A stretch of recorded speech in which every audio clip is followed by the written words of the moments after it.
옛날부터 구어비를 파온 사람만 무당의 자격이 있었고 영검한 무당이라 했다.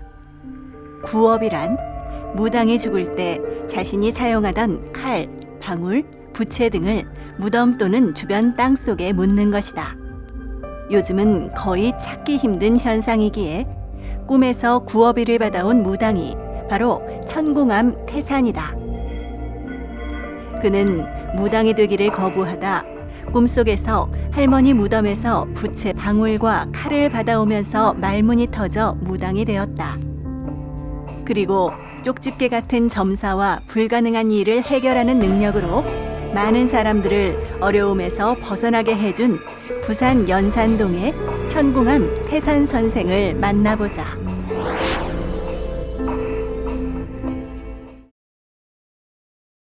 네, 선생님 안녕하세요. 아이고, 예, 안녕하십니까. 네, 네. 예. 자, 오늘이 우리 세 번째 만남인데. 예, 벌써 그렇게 됐네요. 예. 예. 이렇게 세 번째 만나니까 정말로 이제는 정이 좀 들었어요. 아이고, 감사합니다. 예. 자, 우리 태산 선생님의 그 귀신이 고칼 노릇, 예. 귀신이 고칼릿 예. 세 번째 이야기를 예. 함께 들어보도록 하겠습니다. 예. 이번에는 어떤 주제입니까? 이번 주제도 참 제가 회장님 오시기까지 고민을 많이 했습니다. 제가 앞에는 삶 이야기도 하고 이렇게 병 이야기도 하고 했는데 그래도 지금 우리 시대가 보니까 풍파가 보니까 이렇게 부부가 이렇게 이혼을 많이 하는 이런 경우가 요새 대세더라고요. 맞아요. 예. 이혼을 많이 하죠. 예, 우리가 성격이 맞지 않아서 이혼을 한 것도 있지만은 또 이렇게 조상끼리 합의가 안 돼서 이혼을 하는 경우가 많습니다. 그러니까 예. 성격이 안 맞았어. 그냥 남자가 폭력적이다, 여자가 남주력이 심하다, 안 그러면 성격이 서로 안 맞대서 이혼한 것도 많지만 예. 조상들의 합의가 안 됐어. 그렇죠. 조상들의 다툼으로 그렇죠. 그런 현상이 일어나서 헤어진 사람이 많다. 예, 맞습니다. 그럼 오늘 그 부분에 대해서 제가 오늘 사례를 한 가지 예를 들어보려고 제가 생각 중인데, 무수히 많았지만은, 그래도 가장 그 중에서 또 기억에 남는 분이 한 분 계셨습니다. 저 경남 가면 동네가 있습니다. 어느 분의 사례를 오늘 한번 들어보자고 합니다. 제가 오늘은. 근데 그 분이 이제 저한테 오실 때 그분이 교회를 다니는 교회에서 집사였습니다. 그 여성분이. 예, 그렇습니다. 그래서 제가 올 때 보니까 교회 다니신 분이 왜 이렇게 개신교 하시는 분이 왜 이런데 저를 보러 왔습니까? 라고 제가 물어봤어요. 제가. 예. 그래도 또 궁금한 게 있다고. 무엇이 궁금합니까? 예수님한테 물어보지. 그러니까 말입니다. 그래서 제가 예수님한테 가 물어봐라. 하나님이 계시를 받아야 될 거 아이가 내가. 그랬더만 또 이분 하신 말씀이 계시를 안 주니까 왔지요. 라고 하셨습니다. 저한테. 예? 예수님이 계시를 안 주시는 것도 있구만. 예, 그렇죠. 그런 모양입니다. 그래서 제가 이제 그 계시 부분에 대해서 제가 말씀을 드릴 건데, 제가 딱 왔는데, 이혼을 하시려고 오셨습니까? 라고 물어봤습니다. 그랬더만 또, 예, 맞습니다. 금방 다른 점집에 갔다 왔는데, 너그 부부는 절대로 이혼을 할 수도 없고, 이혼을 하면 안 된다고 이야기했고, 그러고 지금 이혼을 하려고 내가 젊으로 온 그 방향을 키를 못 잡고, 자꾸만 자신 이야기만 하고 제 이야기만 해서 내가 깝깝해서 다시 한번 마지막으로 가봐야겠다 해가지고 온 데가 우리 법당이었습니다. 회장님. 예.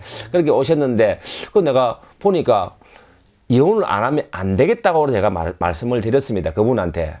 근데 왜 그런지 모르고 자체가 처음부터 만나면 안 될 사주였고 지금 상황이 너 신랑이 네 앞으로 아무것도 믿지 못하고 생활비도 자기가 다 계산하고 모든 걸 자기가 다 앞에서 다 집이고 뭐 다 자기 앞으로 하는데 니한테 해줄 수 있는 게 뭐고 지금 그래서 무시하고 그래서 이혼을 하려고 본인이 생각 중인 거 아닙니까? 했더만 또 맞습니다. 근데 쉽사리 이혼이 되겠습니까? 해서 제가 이혼을 하지 마세요. 사람이 그거 빼고는 다 괜찮은데 그 부분만 고쳐주면 안 되겠습니까? 라고 제가 말씀을 드렸습니다. 여성분한테. 그랬더만 또 어떻게 해야 됩니까? 말씀하시길래 제가 갑자기 제 입에서 고향이 어디입니까? 물어보니까 저 전라도 바닷가에 라고 했습니다. 변산반도부 주인데 내가 정확히 말하면 또 이래도 그렇죠. 또 보시면 예, 또 예. 소문나니까 안 되니까 그래 그쪽인데 그 본주에 가서 내가 아버님 어머님 산소 가서 내가 한번 산맞이를 한번 뜨고 나면 신랑이 이렇게 변할 거라고 했습니다. 어떻게 변합니까 물어보길래 신랑이 이제 본인이 하자는 대로 다 해주고 금전적인 것도 다 맡기고 지금 있는 상가도 네 앞으로 명의를 해줄라 하면 해준다고 내가 말을 했습니다. 근데 그분이 너무 이게 교회를 다니면서 집사까지 하면서 우리 같은 사람한테 불신을 많은 사람이기 때문에 확실한 게 없으면 안 하겠다고 했습니다. 그렇죠. 그래서 제가 그러면 이 내가 금방 말한 세 가지가 지켜지지 않을 시에는 제가 다시 그 금액을 돌려드리겠습니다라고 각서를 제가 써줬습니다. 제가. 각서까지 써서 그냥 일을 하셨구만. 그렇죠. 예. 제가 그만큼 자신이 그 일에는 있었기 때문에 제가 확신이 들었기 때문에 제가 각서를 써주고 그 사람의 본주인 그 고향을 아침에 새벽에 일찍 둘이 갔습니다. 그 제가 아버지 어머니 산소에서 이렇게 빌고 있는데 갑자기 아버님이 오셔서 하시는 말씀이 그 딸한테 이게 일어났다가 10년 만에 처음 아버지 돌아가서 처음 고향에 오는 걸 했습니다. 왜 너그 행정관들하고 사이가 좋지 않냐고 아버지가 꾸지람을 하시는 거였습니다. 그 아버지 영가가. 그래서 내가 네가 자문해서 네 욕심 바람에 가족도 버리고 행정관도 버리고 밖에 나갔으면 잘 살아야지 왜 다시 나한테 와서 이렇게 부탁을 하냐고 말씀을 드렸습니다. 제가 아버지께서. 그래서 제가 물어봤습니다. 오빠하고 연락을 안 한 지 얼마 됐노? 10년이 넘었다고 했습니다. 그러니까 뭐 다 끊었구만 형제가. 그렇죠. 예. 그 끊은 이유가 뭐냐면 아버님, 어머님 돌아가시면서 재산 문제, 땅 문제 때문에 아버님께서 아들인 자식한테 다 재산을 줘버리고 딸은 재산을 한 개도 주지 않은 겁니다. 그래서 이 딸이 오빠하고 다툼이 많아서 아무도 보지 않는 그런 10년째 행국이었습니다. 그럼 자, 지금 당장 이 자리에서 오빠한테 전화를 해라. 오빠가 거기서 그 목장을 하고 있었습니다. 오빠한테 전화를 해라. 그럼 전화를 받을 것이다. 무조건 사과를 해라. 라고 제가 말씀을 드렸습니다. 그런데 그 오빠가 사과를 하면서 10년 만에 처음 전화했는데도 둘이서 울고 화해가 된 겁니다. 전화로. 그렇죠. 그래서 오빠가 이제 그 산소에 오지는 않고. 예, 그렇죠. 그러다가 전화로. 때마침 일주일 뒤가 아버님 기일이었습니다. 아. 다시 그때 와서 이야기를 하겠다 하고 했는데 이 원인은 부수적인 거고 원래 이 부부가 이렇게 안 좋게 된 이유는 따로 있었습니다. 제가 빌다 보니까 자꾸 어떤 남자가 젊은 사람이 자꾸만 이 옆에 있는 이 여성분한테 제 자갓집한테 자꾸만 상소리를 하면 욕을 하는 거였습니다. 근데 내가 계속 연구를 하면서 제가 물어봤습니다. 당신이 누군데 지금 이 자리에 와서 자꾸만 이렇게 욕을 하고 하냐면서 내 일을 못하게 방해를 제가 했습니다. 그래서 내가 계속 물어 대답이 없어서 내가 연구를 하다가 그만 끊고 그 제갓집한테 물어봤습니다. 제가 젊은 남자 너 식구는 아닌데 이 사람이 약을 먹고 죽은 사람인데 내가 볼 때는 너그 사촌도 아니고 아무것도 아닌데 왜 너무 이래 와가지고 이렇게 지금 와가지고 이렇게 곤조를 부리고 하는지 모르겠다 귀신이. 예, 제가 그렇게 말을 했습니다. 그것도 말도 이 이성분이 그냥 말을 안 하고 뭔가 말을 하고 싶은데 말을 하지 않는 겁니다. 저한테. 그래서 내가 그러면 나에서 일을 못 하겠다. 돌아가자. 이는 분명히 내가 볼 때는 저는 생각지도 못한 일이었습니다. 그게. 근데 그걸 이제 여성분이 내가 일을 안 하겠다 하니까 말씀을 하는 겁니다. 자기가 이 고향에서 고등학교 동창을 하고 19살 고등학교 졸업하고 결혼을 했답니다. 결혼을 내가 3개월 만에 이 동네 살다가 부부싸움을 했는데 홧김에 자기 처음 신랑이 밖에 나가서 연탄불 피워가지고 자살을 한 겁니다. 그래서 자기는 그때는 혼인신고도 안 돼 있고 그래서 그냥 그 길로 그 동네에서 자기 고향에서 못 살고 와가지고 어느 회사를 다니다가 그 회사에서 지금 신랑을 만나서 지금 애를 낳고 자식을 낳고 살고 있는 겁니다. 그런데 이 일을 아무도 부모님 외에 아무도 모르는데 제가 이걸 잡아낸 겁니다. 그래서 저는 이 일이 맨 처음에는 산소 가서 빌면 되는 일인 줄 알았더만도 와서 보니까 그 사람이 지금 이 부부가 신랑이 그렇게 자기한테 무시를 하고 막 함부로 하고 돈도 안 주고 무조건 콩나물 한 500지 사도 신랑한테 허락받고 사는 그 입장이 된 이유가 나는 이 이유 때문인지 모르고 갔는데 거기에 가서 빌다 보니까 그 영가가 나온 겁니다. 본 신랑의 영가가.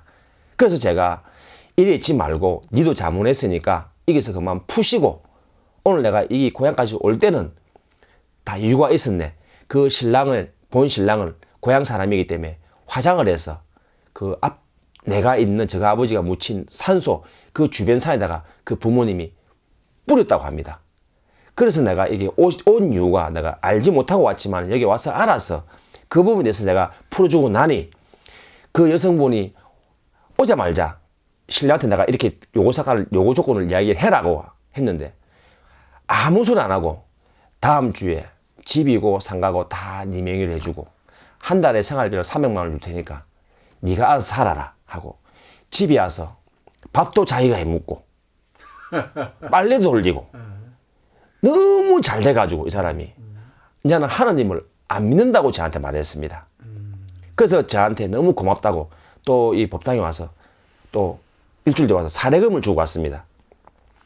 금액이 얼마 되지는 않지만 그래도 그 금액을 받고 나서 제가 참, 야, 무슨 내가 갈 때는 그 조상을 내가 찾지 못했지만 가고 나서 그 사람이 처한 상황이 이래 된 이유를 제가 찾아서 그 영가를 좋게 대우를 해줬더니 이렇게 또 좋은 일이 한 가정을 또 살리고 부부가 이렇게 애정이 돈독해지는 그런 일을 제가 또 이렇게 경험을 했습니다. 제가. 아, 그러니까 그 첫 번째 결혼했던 그 남편이 자살하는 바람에 예, 그 그렇죠. 남편의 혼이 예. 그 귀신이 지금 남편한테 씌어서 그렇죠. 너를 못 믿겠다. 뭐 그렇죠. 그런 걸 작용했는 모양이죠. 예, 그렇습니다. 야, 그래서 그런 사실 자기만의 비밀, 그렇죠. 자기 혼자만의 비밀을 예. 밝혀내고 그 비밀 속에 가려져 있던 귀신을 예, 달래줌으로써 예. 그냥 헤어질 뻔했던 또 가정을 예, 그렇죠. 다시 화합하게 만들고 부인을 못 믿어서 아무것도 못 맡기던 남편한테 또 예. 부인을 전적으로 믿고 다 맡길 수 있도록 이렇게 그 부인은 상가도 받고 집도 받았으면 돈을 많이 받는 그렇죠. 거예요. 그건 뭐 내 돈 아니니까. 아, 그렇죠. 예. 예.